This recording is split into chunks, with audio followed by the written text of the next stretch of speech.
Assalamualaikum warahmatullahi wabarakatuh. Perkenalkan saya Syifa Azizah dengan NIM 23031136626 dari program studi S1 Statistika Universitas Riau akan mempresentasikan makalah kelompok saya yang berjudul Analisis Data Transaksi Mengungkap Hubungan Produk dengan Market Basket Analysis. Kemajuan teknologi informasi telah menghasilkan data transaksi retail dalam jumlah besar yang dapat dimanfaatkan untuk mendukung pengambilan keputusan bisnis melalui teknik data mining. Salah satunya Market Basket Analysis atau MBA. MBA digunakan untuk mengidentifikasi keterkaitan antar produk yang sering dibeli secara bersamaan dengan bantuan algoritma seperti a priori dan FP growth, serta metrik support, confidence, dan lift. Berbagai penelitian menunjukkan bahwa MBA efektif diterapkan pada berbagai skala usaha, mulai dari retail kecil, minimarket, hingga e-commerce, untuk mendukung strategi pemasaran, penempatan produk, promosi bundling, dan manajemen stok. Dengan dukungan pemrograman Python sebagai alat analisis yang fleksibel dan efisien, penelitian ini bertujuan untuk menganalisis pola pembelian konsumen pada transaksi retail guna menghasilkan aturan asosiasi yang dapat dimanfaatkan dalam pengambilan keputusan bisnis secara strategis. MBA merupakan salah satu teknik data mining yang digunakan untuk mengidentifikasi keterkaitan antar produk yang sering dibeli secara bersamaan oleh konsumen dalam suatu transaksi. Dalam penerapannya, MBA umumnya menggunakan algoritma a priori dan FP growth untuk mengekstraksi kombinasi item yang sering muncul atau frequent item set dan membentuk aturan asosiasi. Algoritma priori bekerja dengan prinsip pencarian bertahap berdasarkan nilai minimum support, sedangkan FP growth menggunakan struktur FP tree yang lebih efisien untuk menangani data berukuran besar.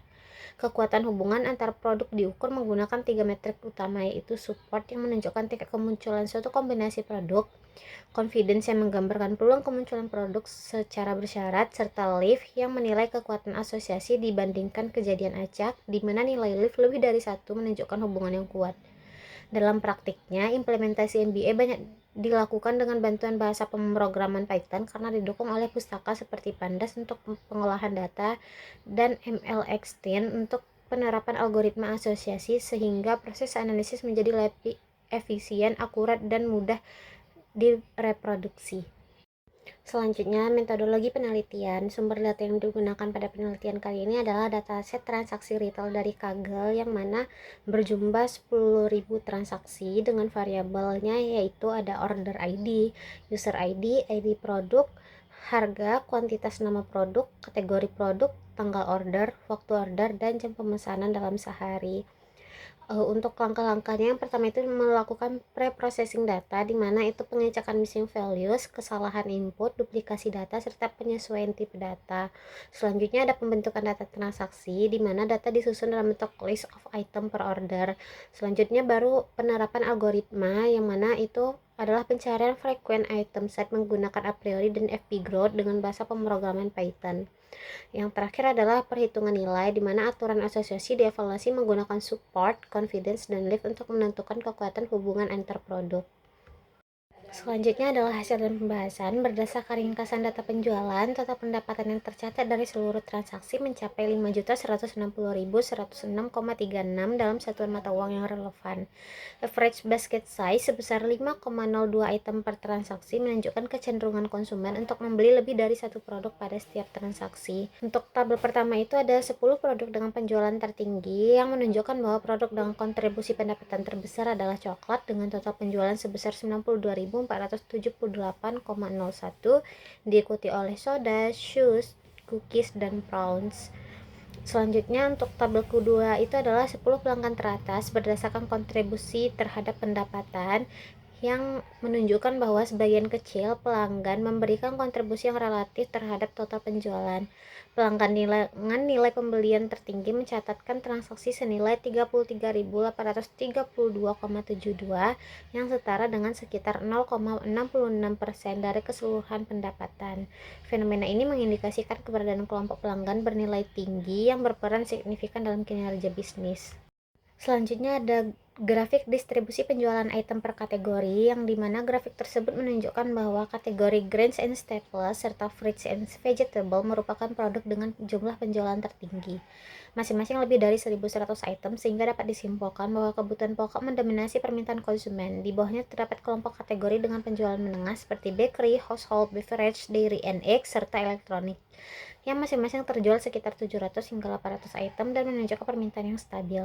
Sementara itu, beberapa kategori seperti baby care, health and wellness, books, footwear, dan clothing accessories memiliki jumlah penjualan terendah yaitu di bawah 200 hingga 400 item. Secara keseluruhan, grafik ini mengindikasikan bahwa produk kebutuhan sehari-hari merupakan kontributor utama terhadap penjualan, sedangkan kategori non-esensial cenderung memiliki permintaan yang lebih rendah. Selanjutnya ada grafik distribusi penjualan bulanan pada tahun 2023, yang mana grafik tersebut menunjukkan bahwa penjualan bulanan sepanjang 2023 berfluktuasi. Penjualan tertinggi terjadi pada bulan Agustus, sedangkan terendah pada bulan April. Setelah penurunan di awal tahun, penjualan sempat meningkat hingga puncaknya di Agustus, lalu kembali turun tajam pada September sebelum berfluktuasi ringan hingga Desember. Secara keseluruhan, tren penjualan bersifat tidak stabil namun memiliki puncak musiman di pertengahan tahun. Selanjutnya ada grafik distribusi penjualan berdasarkan jam transaksi dalam sehari. Grafik tersebut menunjukkan bahwa penjualan tertinggi terjadi pada jam 7 pagi, diikuti jam 11 dan jam 16, yang menandakan bahwa aktivitas belanja paling ramai pada pagi hingga sore hari. Penjualan cenderung stabil di antara jam-jam lainnya, meskipun sedikit menurun pada jam 17 dan jam 22. Secara keseluruhan, pola ini menunjukkan bahwa pelanggan lebih banyak melakukan pembelian pada awal hari dan menjelang sore. Selanjutnya ada grafik distribusi harga produk. Grafik tersebut menunjukkan bahwa distribusi harga produk tersebar merata dari kisaran harga rendah hingga tinggi tanpa adanya puncak tertentu yang dominan. Hal ini terlihat dari jumlah produk yang relatif seimbang pada hampir semua rentang harga. Kurva distribusi juga tampak cukup datar, menandakan bahwa tidak ada kelompok harga yang secara signifikan lebih populer atau lebih banyak jumlahnya. Secara keseluruhan, variasi harga produk cenderung merata dan tidak terpusat pada harga tertentu. Selanjutnya ada grafik distribusi kuantitas per transaksi, di mana grafik tersebut menunjukkan bahwa kuantitas pembelian per transaksi hanya berada pada nilai 1, 2, dan 3 item, dengan frekuensi yang relatif tinggi dan hampir seimbang pada ketiganya. Hal ini mengindikasikan bahwa sebagian besar konsumen membeli barang dalam jumlah kecil per item pada setiap transaksi. Itu menunjukkan bahwa transaksi didominan oleh pembelian kebutuhan harian atau rutin. Pola ini menguatkan karakteristik retail modern yang melayani pembelian cepat dan berulang, sehingga manajemen toko perlu memastikan ketersediaan stok stabil. Selanjutnya ada grafik distribusi frekuensi pembelian per pelanggan, yang dimana grafik tersebut menunjukkan bahwa mayoritas pelanggan melakukan pembelian sebanyak 3 hingga 5 kali, yang mencerminkan tingkat loyalitas pelanggan yang cukup baik serta kecenderungan melakukan pembelian berulang. Sementara itu, pelanggan dengan frekuensi pembelian sangat tinggi di atas 7 kali jumlahnya relatif sedikit, sehingga segmen pelanggan utama dapat difokuskan pada kelompok pembelian menengah yang paling dominan. Selanjutnya ada dua tabel yang ditampilkan. Tabel pertama menunjukkan 10 pasangan produk yang paling sering dibeli bersamaan dalam satu transaksi beserta jumlah kemunculannya. Pasangan dengan frekuensi tertinggi seperti sari dan cooking oil serta chips and chips menunjukkan kombinasi produk yang kuat sehingga cocok dijadikan dasar penatandra, bundling, atau promosi beli bersama untuk mendorong penjualan. Tabel kedua itu menunjukkan 10 item individu yang paling sering muncul dalam transaksi penjualan di toko. Item dengan frekuensi tertinggi adalah milk dengan frekuensi sebanyak 155 kali, disusul baby food, pastry, cheese, tomato, dan seterusnya hingga fiction book dengan 125 kali kemunculan. Angka frekuensi ini berarti produk-produk tersebut adalah yang paling populer dan paling sering dibeli pelanggan, sehingga penting diprioritaskan dan dalam pengelolaan stok, penempatan yang strategis, serta perencanaan promosi karena berkontribusi besar terhadap volume penjualan keseluruhan. Selanjutnya ada tabel 10 kombinasi kategori produk paling populer atau frequent item set. Tabel tersebut menunjukkan 10 kombinasi kategori produk yang paling sering muncul bersama dalam transaksi pelanggan. Kombinasi tunggal kategori meat and seafood memiliki frekuensi tertinggi sebanyak 523. Artinya kategori ini sangat dominan dan sering muncul baik sendiri maupun bersama kategori lain. Kombinasi 2 dan lebih banyak kategori seperti meat and seafood dengan bakery atau dengan elektronik, hingga kombinasi 4 kategori yang melibatkan fruits and vegetables serta grain and staples menggambarkan bahwa pelanggan cenderung menggabungkan belanja kebutuhan utama dengan kategori pendukungnya seperti sayuran, minuman, atau elektronik. Informasi ini penting untuk pengaturan layout toko, penempatan kategori yang saling terkait berdekatan, serta perancangan promosi lintas kategori agar dapat memaksimalkan peluang pembelian sekaligus dari beberapa kategori tersebut. Selanjutnya ada tabel aturan asosiasi antar kategori produk yang menunjukkan bahwa kategori bakery sering muncul bersama beberapa kategori lain, yaitu fruit and vegetables, grain and staples, dan beverage dengan tingkat kepastian masing-masing sekitar 30 hingga 45% dan tingkat kemunculan 9 hingga 15%. Namun nilai lift sebagian besar di bawah 1 sehingga hubungan bakery dengan kategori-kategori tersebut relatif lemah atau mendekati kebetulan. Sementara itu, kombinasi antecedent yang lebih kompleks seperti beverage, bakery, fruits and vegetable atau personal care beverage, grain and staples menghasilkan confidence yang cukup tinggi terhadap grain and staples dan fruit and vegetables. Tetapi supportnya sangat kecil, sekitar 1 hingga 2%, yang berarti pola tersebut jarang terjadi meskipun cukup kuat ketika muncul. Kategori dairy and eggs yang dikombinasikan dengan bakery juga menunjukkan kecenderungan pelanggan membeli fruits and vegetables dan grain staples, walaupun lagi-lagi lift di bawah 1 mengindikasikan asosiasi yang tidak terlalu kuat. Menariknya, pada aturan dengan antecedents baby care dan bakery terhadap consequence beverage, nilai lift justru di atas 1 dengan confidence 0,35 dan support 0,014 yang menandakan bahwa pelanggan yang membeli baby care dan bakery memiliki kecenderungan lebih besar dari rata-rata untuk sekaligus membeli beverage, meskipun pola ini hanya muncul pada sebagian kecil transaksi. Untuk kesimpulannya, penelitian ini menyimpulkan bahwa MBA menggunakan algoritma a priori dan FP Growth mampu memberikan wawasan strategis dari data transaksi retail.